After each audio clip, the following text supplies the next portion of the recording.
Jack Unterweger, known as the Poet of Death, is an Austrian who was imprisoned for murder, rose to fame as a writer while he was there. He killed 9 prostitutes while on parole before being apprehended again and convicted of his heinous crimes. The most notorious serial killer in Austria, Jack Unterweger. This man was able to become a very successful writer while serving time for his first murder. His writing brought him fame and success, and in 1990, he was granted release. He proceeded to attack and murder prostitutes after being freed, both in his native country and in the US. Later, Unterweger was detained and returned to Austria after being extradited there, where he was convicted of 9 murders. It turns out that he committed suicide in prison less than 24 hours after receiving a second life term, cheating final justice. It was easy for the authorities to draw a connection between Unterweger's early life and his potential hatred of prostitutes when they looked back on the man's upbringing. The murderer was actually the illegitimate child of an Austrian prostitute and an American soldier, according to popular belief. Unterweger never knew who his father was and spent his formative years with his alcoholic grandfather for a period of 7 years. He showed signs of criminal propensity at a young age, as he was already 16 when he was arrested for brutally attacking a prostitute. He pimped out a woman he coerced into being on the streets as well. On September 15, 1990, 3 bystanders who were strolling along the Vltava River in Czechoslovakia, close to Prague, came across the gruesome sight of a young woman's body. Jack Unterweger's first victim was Blanka Bakova. She was left naked and lying on her back with a pair of gray stockings tied around her neck in a demeaning position. She had been draped in leaves and had exposed legs. She had gone out for drinks the previous evening with friends in the upscale Wenceslas Square, and she stayed in a bar when the others left around 11:45 p.m. Nobody could provide any other information, other than the fact that she was last seen chatting to a male who appeared to be around 40 years old. Bakova was not a prostitute, she was a fun-loving young woman. Brunhilde Masser, a well-known prostitute from Graz, was reported missing a few weeks later. The authorities were concerned because there weren't many problems with prostitutes in Austria. Heidemarie Hammerer, another prostitute, vanished in the early days of December 2 months later. Nearly a month after she vanished, on New Year's Eve, hikers discovered her body in a nearby thicket. She was discovered on her back, covered in dead leaves and briar, much like in the previous murder. The corpse appeared to have been redressed before being taken through the forest. She wasn't naked, but her legs were bare and a piece of her slip was gone, which was discovered within her mouth. Hammerer, like Blanka Bakova, appeared to have been tied up since she had bruises and ligament marks on her wrists in addition to having been strangled with a pair of tights. She had a few crimson fibers on her that didn't match anything else she was wearing, which might have been the murderer's leftover evidence. Brunhilde Masser, a missing prostitute, was found dead a short while later. Her severely decayed body was also discovered in a peaceful Bregenz grove. Her manner of death matched the 2 prior killings, and once more there were no indications of a robbery. Finding information about the clients of the prostitutes proved to be a challenge for the Austrian Federal Police investigating the cases. The police were left in the dark because there were no eyewitnesses to the murders. At this point, the Austrian authorities had no indication that they were dealing with a serial killer because they were not aware of Blanka Bakova's murder in Prague. When Elfriede Schrempf, another prostitute, vanished from Graz on March 7, 1991, this perception rapidly started to change. Schrempf's parents called the police to report that a guy had repeatedly called their home and made fun of them for their daughter's line of work. The fact that the girl's phone number was not listed and implied that the person who may be responsible for her disappearance may have made the calls alarmed them and the authorities. Schrempf's body was discovered along with the others on October 5, 1991, in a wooded region outside of Graz. She was again covered in foliage and had only skeletal remnants. If the authorities hadn't realized they were dealing with a serial killer at the time, they soon did when 4 more prostitutes disappeared, this time from Vienna. Within a month, Sylvia Zagler, Sabine Moitzi, Regina Prem, and Karen Erodlu all went missing. Karen Ergalu's body was found after Moitzi's on May 20, 1992. Both women had been killed by strangulation and placed in a forest outside of Vienna. The victims had been asphyxiated with a piece of their own clothing, which was once more the killer's method of choice. When retired 70-year-old detective August Schenner remembered a string of killings and assaults he had dealt with in the 1970s, a breakthrough unexpectedly emerged. The killings that are currently taking place in Austria are strikingly similar to the crime scene and the cause of fatalities. Johann Jack Unterweger, the offender, had been apprehended and was in jail. The previous killings of 2 women had brought Schenner to a prostitute named Barbara Schultz, who had admitted that she and Unterweger had kidnapped one of the victims, 18-year-old Margaret Schaefer, taken her to a wood, where she was tied up and abused. When the girl refused to have sex, Unterweger beat her to death with a steel pipe. He then strangled her, leaving her naked body lying face up in a leaf-covered area of wood. Unterweger admitted to the crime at the trial, but he also said that while striking the victim, he had a vision of his mother. This vision had fueled his rage and hatred, leading him to continue striking the victim until she was dead. A psychologist who examined Unterweger diagnosed him with mental illness, calling him a sexually sadistic psychopath with narcissistic and histrionic tendencies, prone to bouts of rage and violence. He is an unrepentant offender. Despite discovering Marcia Horvath's body, who had also been strangled and put into Lake Salzachsee close to Salzburg, Unterweger maintained his innocence. He was currently incarcerated for the rest of his life. Inspector Schenner was aware of Unterweger's prodigious talent for deceit and how he exploited it to sway others around him. Following an investigation, he learned that the murderer had obtained a parole board and was able to negotiate his release after serving only 15 years of his sentence. Unterweger was not just released early; over time, he also rose to fame and became a best-selling author. Unterweger, who was initially illiterate, was imprisoned in 1976 and spent his time there learning to read and write. In addition to becoming well-read, he also started writing. His autobiography, Fegefeuer, Purgatory, became a bestseller, and was followed by Endstation Zuchthaus, a self-examination that earned a renowned literary award.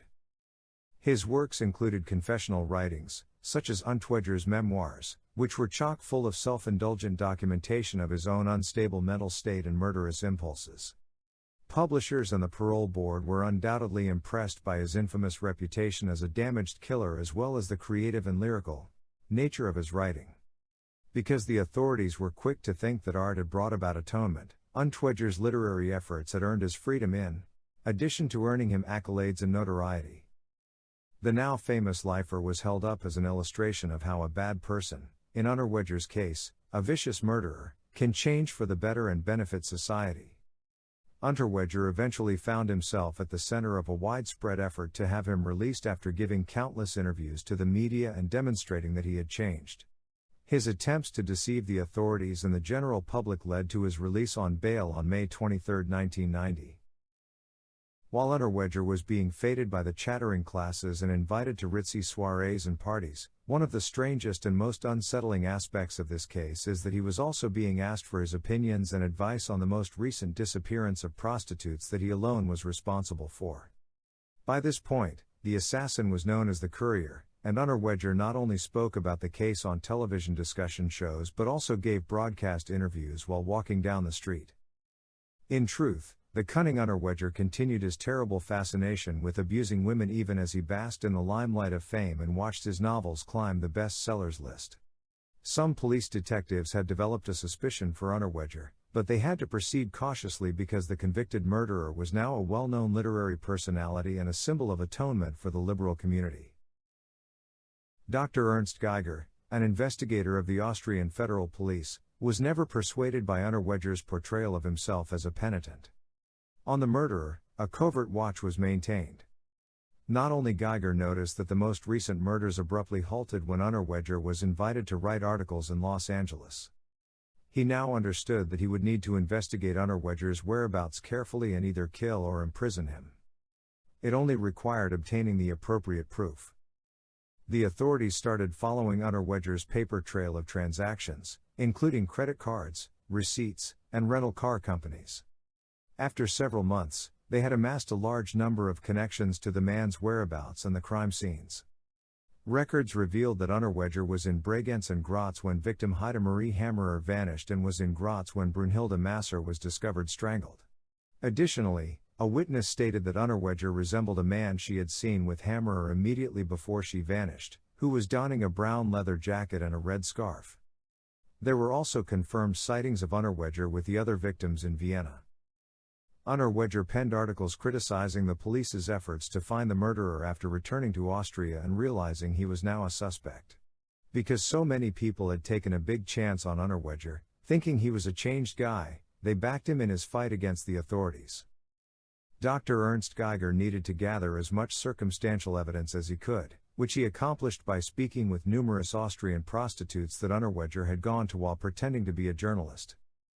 When Unterweger was released from prison, he purchased a BMW, which Dr. Geiger was able to examine forensically. It was determined through DNA testing that a hair piece belonged to Blanka Bakova, the first victim from Prague. Due to this proof, the suspect's apartment in Vienna could be searched legally, leading to the discovery of a brown leather jacket and a red scarf. They also discovered Unterweger's home photos posing with female officers from the Los Angeles Police Department, along with a menu and receipts from a Malibu seafood restaurant. Geiger had a gut feeling that something would also surface in Los Angeles. When he got in touch with the local police, he learned that they were actively looking into 3 prostitute homicides. Geiger found that every murder in LA was identical to the murder in Austria. While Unterweger was in the city posing as a journalist and requiring the LA police to help him with his study. The fact that payments from the Unterweger's flat were tied to hotels close to the scene of the prostitutes' deaths is more significant. Unterweger had a vulnerable girlfriend named Bianca Mrak who was now missing from her house was a concerning development for the authorities. Finding Unterweger quickly turned into an urgent mission before something bad occurred to her.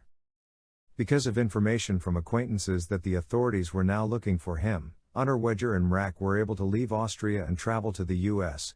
He then contacted the Austrian press and began a campaign to portray himself as a victim of police persecution. The cunning Unterweger succeeded in getting his defense story published in Austrian media. Some of the papers agreed, portraying him as the victim of police retaliation, and even paid him for an exclusive article. The idea that Mrak and Unterweger were fugitives facing persecution from the Austrian police who had picked him out as a scapegoat was based on Mrak's own admission that she was content to be with him. Unterweger could legally be detained for this offense alone because he lied to enter the U.S. U.S. Marshals used the opportunity presented by Mrak's mother to send money to her daughter via Western Union, in South Beach, California, to apprehend him. Following Mrak's collection of the cash, Unterweger and the marshals followed them as they left the building. However, Unterweger fled when he realized something was amiss. He was pursued through a restaurant before being cornered, handcuffed, and taken into custody in a back parking space. Unterweger is said to have sobbed when the police told him he was wanted for killings committed in Austria. Many incriminating materials were found during a search of Unterweger and Mrak's Malibu condominium, and they may be connected to the dead LA prostitutes. Additionally, the authorities found Unterweger's diary, which indicated he had planned to get rid of Mrak. Unterweger preferred that he be tried in California since he would only be accused of murdering 3 people there as opposed to numerous in Austria. But as soon as he understood that he would also face the gas chamber, he swiftly consented to extradition. On May 28, 1992, Unterweger was removed from the country. In order to argue for himself, Unterweger used reasoning. He questioned why a guy like himself, who had been so well rewarded with fame and fortune, would suddenly choose to end his privileged life by killing women.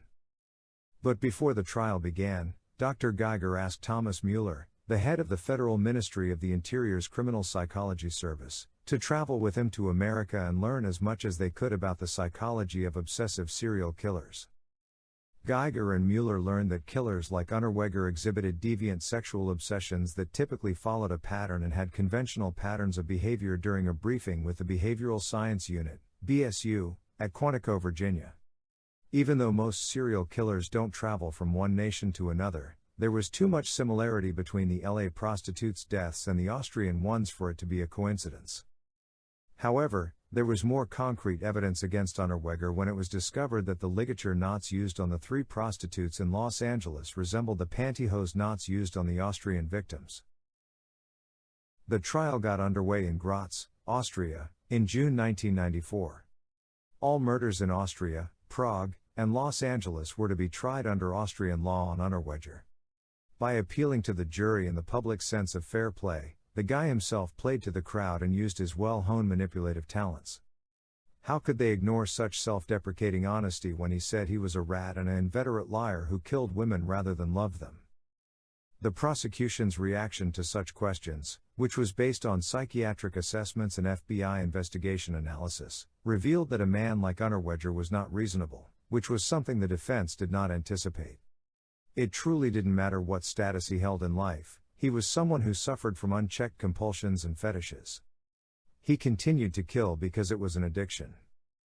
Finally, further evidence, including the crime lab reports on the ligature knots, Blanca Bakova's hair retrieved from the BMW, and red fibers from Unterweger's scarf discovered on Brunhilde Masser's body, combined to make a strong case against the defendant. But Unterweger didn't change his ways. Even the most ardent Unterweger supporters started to have their opinions changed 2.5 months later. The literary community and his girlfriend, Bianca Mrak, also started to turn against the cunning sociopath. 9 counts of murder, the Prague victim, all 3 deaths in Los Angeles, and 5 in Austria, were all deemed to be Jack Unterweger's fault. He received a life sentence from the court. The last twist in this macabre and sinister story is that Unterweger, who shared an obsession with power with many serial killers, couldn't take not being in charge.